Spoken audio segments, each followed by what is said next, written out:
Right, breaking news చూస్తున్నాం. Iran America war next లెవెల్కి చేరుకుంది. ట్రంప్కు నిద్ర లేకుండా చేస్తుంది ఇరాన్. సో అమెరికా ఇంత స్థాయిలో ఇరాన్ ప్రతిఘటిస్తుందని ఊహించలేదు. సో విదేశాల్లో ఉన్నటువంటి స్లీపర్ సెల్స్ను కూడా ఇరాన్ యాక్టివేట్ చేస్తుంది. ఖమేనీ మరణించిన కాసేపటికే అన్ని దేశాల్లో ఉన్నటువంటి స్లీపర్ సెల్స్ను యాక్టివ్ చేసింది ఇరాన్. విదేశాల్లో ఊహించని దాడులు చేసేందుకు అమెరికా కూడా సాధ్యం కాదు, ఊహించడానికి సాధ్యం కాకుండా దాడులు చేసేందుకు స్లీపర్ సెల్స్ను ఇరాన్ ఆయుధంగా వాడుతుంది. గతంలోనూ పలు దేశాల్లో భారీ దాడులకు పాల్పడింది. ఎప్పుడు ఎట్నుంచి ఎక్కడ దాడి జరుగుతుందనని అమెరికా ఇజ్రాయెల్ టెన్షన్ పడుతోంది. స్లీపర్ సెల్స్తో అమెరికాలో విధ్వంసానికి ఇరాన్ భారీ స్కెచ్ వేస్తోంది. సో ఇరాన్ అనేది చెప్పింది, ఇరాన్ ఖచ్చితంగా అమెరికా అంతు చూస్తామంటూ, అమెరికా యుద్ధం మొదలు పెడితే మేమే ముగిస్తామంటూ ఇరాన్ చేసినటువంటి ప్రకటనకు అనుగుణంగానే తమ దేశ సుప్రీం లీడర్ని పోగొట్టుకున్నామన్నటువంటి ప్రతీకార జ్వాలతో రగిలిపోతుంది ఇరాన్ అమెరికా స్థావరాల్ని ధ్వంసం చేస్తూనే ఉంది. సో ఇప్పుడు అసలు అమెరికా ఆత్మరక్షణలో పడినటువంటి పరిస్థితి ఏర్పడింది.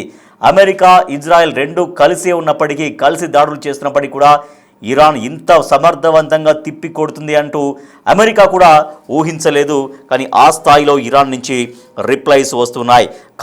ఇరాన్ సుప్రీం లీడర్ ఖమేనీ మరణించిన కాసేపటికే అన్ని దేశాల్లో ఉన్నటువంటి స్లీపర్ సెల్స్ను ఇరాన్ యాక్టివ్ చేసింది.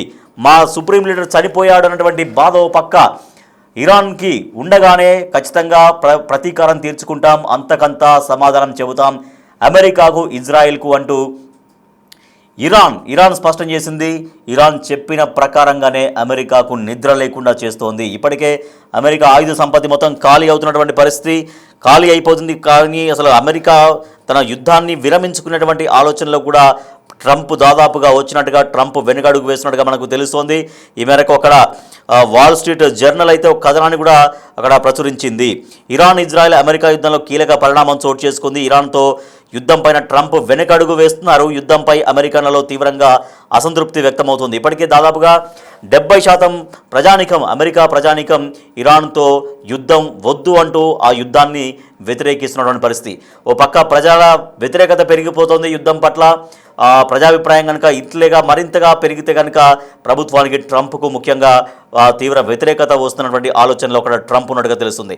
మరోపక్క ఇరాన్ తక్కువ ఖర్చుతో దాడులు చేస్తుంటే వాటిని తిప్పికొట్టడం కోసం ఇరాన్కి దాదాపుగా 100 ఎక్కువగా అమెరికా ఖర్చు చేయాల్సి వస్తోంది.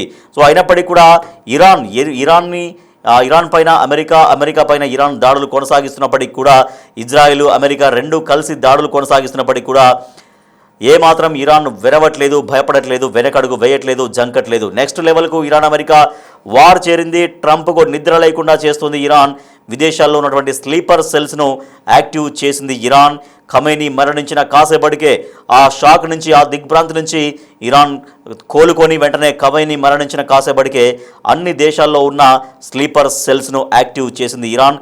విదేశాల్లో ఊహించని దాడులు చేసేందుకు స్లీపర్ సెల్స్ను ఆయుధంగా ఇరాన్ వాడుతుంది. గతంలో కూడా భారీ దాడులు చేసింది పలు దేశాల్లో. ఎప్పుడు ఎటు నుంచి ఎక్కడ దాడి జరుగుతుందోనని అమెరికా, ఇజ్రాయెల్ టెన్షన్ పడుతున్నాయి. స్లీపర్ సెల్స్తో అమెరికాలో ఇరాన్ భారీ స్కెచ్ వేసినటువంటి పరిస్థితి. సో ఈ యుద్ధం ఇలాగే కొనసాగితే ఇరాన్ పైచేయి సాధించబోతోందా? అమెరికాకు నిజంగా నిద్ర లేకుండా చేస్తోందా? ట్రంప్ను ఆలోచనలో పడేస్తోందా? ఏం జరుగుతుందన్నటువంటి ఉత్కంఠ సర్వత్రా కనిపిస్తోంది. విదేశాల్లో ఉన్నటువంటి స్లీపర్ సెల్స్ని కూడా ఇరాన్ యాక్టివేట్ చేసింది.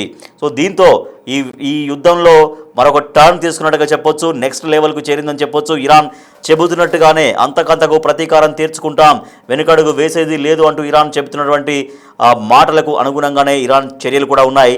విదేశాల్లో ఉన్నటువంటి స్లీపర్ సెల్స్ను యాక్టివ్ చేయడంతో అమెరికాకు మరింతగా నిద్రలేని క్షణాలకు, ట్రంప్కు నిద్రలేని క్షణాలని ఇరాన్ తీసుకొచ్చినట్టుగా చెప్పవచ్చు.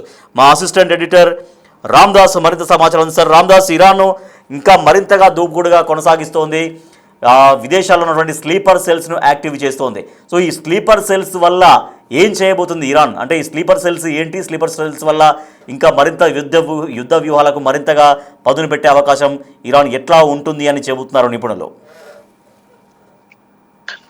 రైట్, ఇప్పుడు ఇరాన్ అత్యున్నత నేత అయతుల్లా అలీ ఖొమేనీ మృతి తర్వాత పశ్చిమాసియాలో యుద్ధ మేఘాలైతే ముదురుతున్నాయి. ఇప్పుడు ప్రపంచవ్యాప్తంగా ఇది ఆందోళన కలిగిస్తుంది. కానీ అమెరికా, ఇజ్రాయెల్ నేరుగా సైనిక పోరాటం సాగిస్తున్నటువంటి ఇరాన్ వీటి మీద విదేశాల్లో ఉన్న తన స్లీపర్ సెల్స్ ను కూడా అప్రమత్తం చేస్తూ రహస్య సంకేతాలు పంపిస్తున్నట్లుగా కూడా సమాచారం బయటకు పొక్కుతోంది. ముఖ్యంగా ఆపరేషనల్ ఆపరేషనల్ ట్రిగ్గర్ గా భావిస్తున్నటువంటి ఒక ఎన్క్రిప్టెడ్ అంటే రహస్య సంకేతాలతో కూడినటువంటి సందేశాన్ని అమెరికా నిఘా వర్గాలు ఇప్పుడు గుర్తించినట్టుగా సమాచారం. అంటే ఫిబ్రవరి 28న ఎప్పుడైతే సుప్రీం లీడర్ ఖమేనీ అంతమొందించిన తర్వాత కొద్దిసేపటికే ఇరాన్ నుంచి ఒక ప్రత్యేక రేడియో స్టేషన్ ద్వారా ఈ సంకేతాలు పోయినట్టుగా చెప్తున్నారు. ఏబిసి న్యూస్ అనే ఒక అంతర్జాతీయ మీడియా సంస్థ దీన్ని వెల్లడిస్తుంది. ఇంటర్నెట్ లేదా మొబైల్ నెట్వర్క్లపై ఆధారపడకుండా ఆ పాతకాలపు రేడియో ఫ్రీక్వెన్సీల ద్వారా వీటిని పంపిన ఈ సందేశం కేవలం కోడ్ తెలిసిన వారికి మాత్రమే అర్థమవుతుందంటే మనం అర్థం చేసుకోవాలి అసలు ఏం జరుగుతుంది అంటే కోడ్ తెలిసిన వాళ్ళకి అర్థమవుతుందంటే ఇక ఎక్కడెక్కడైతే రహస్యంగా స్లీపర్ సెల్స్ ఎవరైతే ఉన్నారో వాళ్ళందరినీ కూడా ఈ కోడ్ మోడ్ తో యాక్టివ్ చేసినట్టుగా మనకు అనిపిస్తుంది. అంటే ఇక మీకు పని దొరికింది, ఇక మీరు మీ పనుల్లో నిమగ్నం అవ్వాల్సిందంటూ దాని సారాంశం. అంటే ఇక్కడ విదేశాల్లో మాట వేసిన ఇరాన్ అనుకూల ఉగ్రవాద మూకలు ఎవరైతే ఉన్నారో అలాగే స్పైస్ ఉంటారో గూఢచారులు వాళ్ళకు తక్షణమే ఇక మీరు దాడులకు దిగాలి, మీ చేతులకు పని చెప్పాలంటూ ఈ విధ్వంస చర్యలకు పాల్పడడానికి సిద్ధంగా ఉండమంటూ ఆదేశిస్తూ ఈ ట్రిగ్గర్ సందేశాన్ని పంపినట్టుగా అమెరికన్ ఫెడరల్ ఏజెన్సీస్ గుర్తించినట్టుగా తెలుస్తుంది. సో ఈ దాడులు ఎక్కడ జరగవచ్చిన దానిపై మాత్రం నిర్దిష్టమైన సమాచారం అయితే లేదు. మొత్తం మీద అలర్ట్ గా ఉండాలనేది అన్ని దేశాల భద్రతా విభాగాలకైతే ప్రస్తుతం సూచనలు పోతున్నాయి. గత వారం రోజులుగా ఇరాన్ పై అమెరికా, ఇజ్రాయెల్ దళాలు భీకరమైన వైమానిక దాడులు కొనసాగిస్తున్నాయి. దీనికి ప్రతిగా ఇరాన్ కూడా ఇజ్రాయెల్ తో పాటు గల్ఫ్ దేశాలపై క్షిపణులతో విరుచుకుపడుతుంది. అటు లెబనాన్ లోని హిజ్బుల్లా స్థావరాలపై ఇజ్రాయెల్ దాడులు కూడా ముమ్మరం చేస్తే ఆ సంస్థ ఇజ్రాయెల్ భూభాగంపై రాకెట్ల వర్షం కురిపిస్తుంది. ఇప్పుడు తాజాగా IRGC తో కలిసి హిజ్బుల్లా కూడా ఇజ్రాయెల్ పై అటాక్ చేస్తుంది. జెరూసలేం కావచ్చు, వెస్ట్ జెరూసలేం కావచ్చు, టెల్ అవీవ్ కావచ్చు, లేటెస్ట్ గా ఇప్పుడు అటాక్స్ జరుగుతున్నాయి. సో ఈ టెన్షన్స్ నేపథ్యంలో అమెరికా గడ్డపైనే ప్రతీకారాలు జరిగే ప్రమాదం ఉందంటూ నిపుణులు హెచ్చరిస్తారు. మీకు తెలిసిందే మొన్న 2 days బ్యాక్ ట్రంప్ కూడా ఒక మాట అన్నారు. యుఎస్ అంటే ఇరాన్ దగ్గర ఎంత ఆయుధ వ్యవస్థ, క్షిపణి వ్యవస్థ బలంగా ఉందంటే అవసరమైతే అమెరికాను టార్గెట్ చేస్తాయి వాళ్ళు అనుకుంటే. సుదూరంలో ఉంది అమెరికా, ఎక్కడ ఉంది, అమెరికాను కూడా టార్గెట్ చేస్తే అలాగే పశ్చిమ దేశాన్ని కూడా, యూరోప్ అంతా కూడా టార్గెట్ చేసేంత శక్తి సామర్థ్యాలు వాళ్ళ దగ్గర ఆ మిసైల్స్ వ్యవస్థ ఉందంటూ ఏకంగా ట్రంప్ కూడా ఒప్పుకున్నాడు. అంటే మనం అర్థం చేసుకోవచ్చు వాళ్ళు ఒకవేళ టార్గెట్ ఫిక్స్ చేస్తే ఎంత దారుణమైనటువంటి అటాక్స్ చేస్తారు. సో అయితే ఇప్పుడు ఈ స్లీపర్ సెల్స్ ఏవైతే ఉన్నాయో ఇవి నేరుగా ఈ మిసైల్స్ కు డ్రోన్ అటాక్స్ వీళ్ళకి సంబంధం లేదు, కానీ ఆయా దేశాల్లో ఉన్నటువంటి ఇరాన్ సానుభూతి పరులు ఎవరైతే ఉంటారో పశ్చిమ దేశాల్లో కానీ లేదా వెస్ట్రన్ కంట్రీస్ తో పాటు యునైటెడ్ స్టేట్స్ లో కానీ ఇంకా ఇతరత్ర ఆసియన్ కంట్రీస్ ఎవరైతే ఉన్నారో అంటే అమెరికాకు అనుకూలంగా వివరించే దేశాల్లో ఎక్కడెక్కడైతే ఉంటారో వాళ్ళ దగ్గర వీళ్ళంతా కూడా వీళ్ళకు సందేశాలు వెళ్ళిన తర్వాత వాళ్ళు ఎప్పుడు ఏ రూపంలో ఎట్లా దాడి చేస్తారో తెలియదు. బట్ అప్రమత్తంగా ఉండమంటూ ముఖ్యంగా ప్రధానంగా ఈ పశ్చిమ దేశాలకు అమెరికా హెచ్చరికలు అయితే జారీ చేసిన పరిస్థితి కనబడతా ఉంది. ఇది పరిస్థితి తీవ్రం దృష్టిలో పెట్టుకుంటే ఇప్పుడు FBI డైరెక్టర్ కాష్ పటేల్ ఉగ్రవాద వ్యతిరేక బృందాలను హై అలర్ట్ లో ఉంచారు. ముఖ్యంగా న్యూయార్క్, లాస్ ఏంజలస్, మయామి వంటి ప్రధాన నగరాల్లో భద్రతను కట్టుదిట్టం చేశారు. అక్కడ ప్రధానంగా ఈ ప్రార్థనా మందిరాలు, స్కూల్స్, తర్వాత కల్చరల్ సెంటర్స్ దగ్గర గస్తీలు పెంచారు. అమెరికా భూభాగంపై ఇరాన్ దాడి చేసే అవకాశం ఉందన్న ప్రశ్నకు స్పందిస్తూ మాత్రం యుద్ధం అన్నాక ప్రాణ నష్టం తప్పదు, అన్ని పరిస్థితులను ఎదుర్కొన్న సిద్ధంగా ఉన్నామంటూ డొనాల్డ్ ట్రంప్ కూడా చెప్తున్నాడంటే అర్థం చేసుకోవచ్చు. ఒకవేళ చెప్పలేము అక్కడున్న పరిస్థితుల్లో నేరుగా ఇరాన్ నుంచి క్షిపణులు లేచే పరిస్థితి ఉన్నా లేకపోయినా, అమెరికాపై నేరుగా దాడి చేసే పరిస్థితి ఉన్నా లేకపోయినా అక్కడున్న స్లీపర్ సెల్స్ ని కనుక వీళ్ళు సంకేతాలు ఇచ్చి ఆదేశాలు ఇస్తే కనుక అవసరమైతే అక్కడనే ఉన్న వాళ్ళు కూడా అటాక్ చేయొచ్చు. అది లాస్ ఏంజలస్ కావచ్చు, మయామి కావచ్చు, వాషింగ్టన్ DC కావచ్చు, ఎక్కడైనా కావచ్చు. సో మనకు తెలిసిందే ఒకసారి అమెరికా నిర్లక్ష్యానికి ఖరీదు ఎంత చెల్లించుకుందో మనం ట్విన్ టవర్స్ లో అప్పుడు ఒసామా బిన్ లాడెన్ ఎట్లా ఢీకొట్టి అమెరికన్స్ 3,500 మందిని పొట్టన పెట్టుకున్నాడు. సో అది అమెరికన్లు ఎప్పుడు మర్చిపోలేదు. తర్వాత పెంటగాన్ కూడా ఎప్పటికప్పుడు అమెరికా అధ్యక్షుని సెక్యూరిటీని పెంచింది. మనకు రొనాల్డ్ రీగన్ హత్య తర్వాత చాలా జరిగే ఇన్సిడెంట్స్ అమెరికాలో ఇవన్నీ కూడా చాలా భద్రతాపరమైన చర్యలు చాలా కట్టుదిట్టంగా ఉంటాయి. మనకు తెలిసిందే అసలు 2023 అక్టోబర్ 7 ఇక్కడ ఇజ్రాయెల్ లో జరిగిన అటాక్ కూడా అలాంటిదే. ఇప్పుడు హమాస్ వాళ్ళు చేసిన అటాక్ 1,200 మందిని ఒక ఈవెంట్ మీద దాడి చేసి పొట్టన పెట్టుకున్నారు, మందిగా పట్టుకున్నారు, చాలా మంది, చాలా పెద్ద హింస. సో ఆ రకంగా ఇప్పుడు అమెరికాలో ఏదైనా జరగచ్చు, స్లీపర్ సెల్స్ యాక్టివ్ కావచ్చు అని జాగ్రత్తగా ఉన్నామని చెప్తున్నారు ప్రస్తుతానికి అయితే. ఇంకా అంటే ఇది వాళ్ళొక ఎన్క్రిప్టెడ్ మెసేజ్ అయితే వాళ్ళు కనుగొన్నారు. మరి దాని సారాంశం ఏంటి, కోడ్ భాష అంటున్నారు, అది ఎలా అయితే అప్రమత్తంగా ఉంటున్నారు. ఇప్పటికైతే ఎలాంటి ప్రమాదం లేదు, బట్ ముందు చూపులో భాగంగానైతే అలర్ట్ గా ఉండే పరిస్థితి కొనసాగుతుంది. Right, thank you Ramdas. Next లెవెల్కు ఇరాన్ అమెరికా వార్ చేరింది. ట్రంప్కు నిద్ర లేకుండా చేస్తోంది ఇరాన్. విదేశాల్లో ఉన్నటువంటి స్లీపర్ సెల్స్ను ఇరాన్ యాక్టివ్ చేసింది. ఎప్పుడు ఎక్కడి నుంచి ఎటువంటి దాడి జరుగుతుందనని అమెరికా ఇజ్రాయెల్ రెండు టెన్షన్ పడుతున్నాయి. సో అమెరికా ఇజ్రాయెల్ చాలా ఈజీగా ఇరాన్ను మట్టుబెట్టేయచ్చు.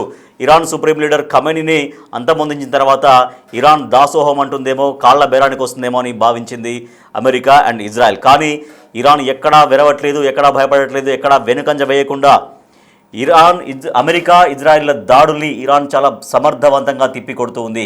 సో ఇప్పుడు విదేశాల్లో ఎక్కడైతే స్లీపర్ సెల్స్ ఉన్నాయో వాటిని యాక్టివేట్ చేసింది ఇరాన్. సో స్లీపర్ సెల్స్తో అమెరికాలో ఒక భారీ విధ్వంసానికి స్కెచ్ వేసింది ఇరాన్. దీంతో అమెరికా ఇజ్రాయెల్ టెన్షన్ పడుతున్నటువంటి పరిస్థితి. సో ఇప్పటికే ట్రంప్కు రిపోర్ట్స్ కూడా అందుతున్నాయి, యుద్ధాన్ని ఆపేస్తేనే మంచిది అన్నటువంటి రిపోర్ట్స్. స్వయంగా అమెరికాకు సంబంధించినటువంటి ప్రజల నుంచి వచ్చినటువంటి ఫీడ్బ్యాక్ని ట్రంప్ సలహాదారులు ఎప్పటికప్పుడు చెప్తూనే ఉన్నారు. దీంతో ట్రంప్ వెనుకంజ వేయబోతున్నటువంటి ఒక చర్చ కూడా సాగుతోంది. వాల్ స్ట్రీట్ జర్నల్ కూడా దీనికి సంబంధించినటువంటి కథనాన్ని అక్కడ ప్రచురించింది, ఒక సంచలనాత్మకమైనటువంటి కథనాన్ని ప్రచురించింది.